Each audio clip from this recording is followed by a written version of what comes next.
Today we're looking at the record inflow into small cap ETFs in the US because it shows that there is broader participation in the market versus just the top 7, which is what most people think. We're going to dig a little bit into that. And then for the trading takeout today, it is going to be very simple. Let's talk about having no position whatsoever. Make sure you like this video and subscribe to ensure I pop up in your YouTube feed every day, giving you the best market commentary and tips so that you can improve your trading edge.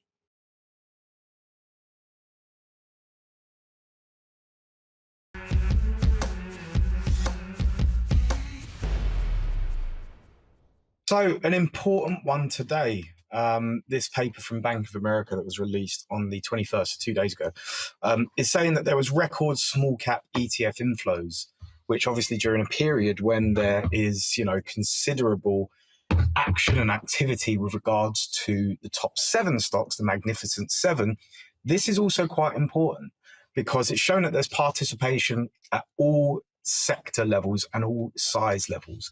So we've got, it says here, institutional clients were the sole buyers, while hedge fund and retail clients were net sellers last week. But last week, clients were net buyers of US equities after selling equities the week before. Clients bought both single stocks and ETFs, with ETF inflows outpacing single stock flows for the 3rd week. Opposite of year-to-date trends where clients have been bigger buyers of stocks. The key bit, though, is this bit. ETFs, record small cap inflows. Clients bought equity ETFs for a 4th week, with inflows across all styles, growth, value, blend, and in small caps and broad market ETFs. Large and mid cap ETFs saw outflows after inflows the week before. Most sector ETFs saw outflows led by staples ETFs, while consumer discretionary ETFs led inflows. It further goes on to say that small cap ETF momentum continued.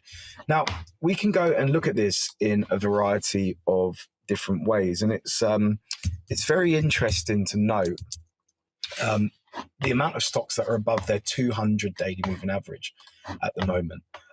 It's currently at 72%, you can see from this chart. So 72%. If we consider where the peaks were, if we just add the S&P 500 over this, let's just add the S&P 500 there. If you can consider where the peaks were, this was a bit of an anomaly in my view.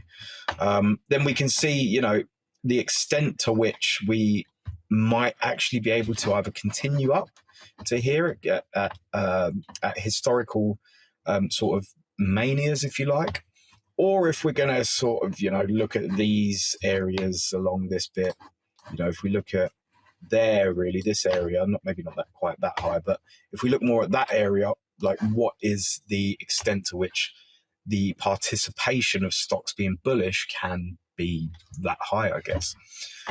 The fact of the matter is, though, if we look at IWM, which is a Russell ETF, we can see that it has had the buying, all through here and all through last week. And there is the potential for it to push higher as well. If you want to consider a traditional sort of cup and handle pattern, that is what we're looking at. And then if you were to measure this, then the measured move ends up somewhere over there. So small caps actually look quite attractive here.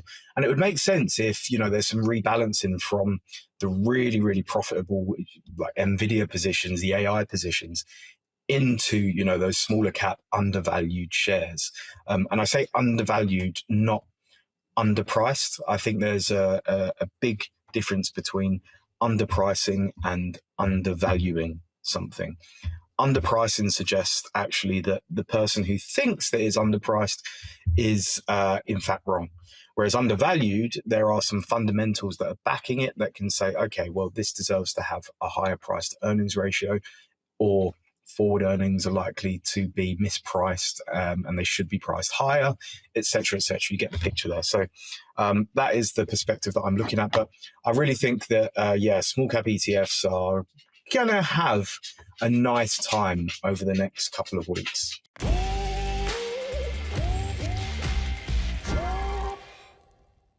Today's trading takeout is why it's always important to remember that no position is still a position.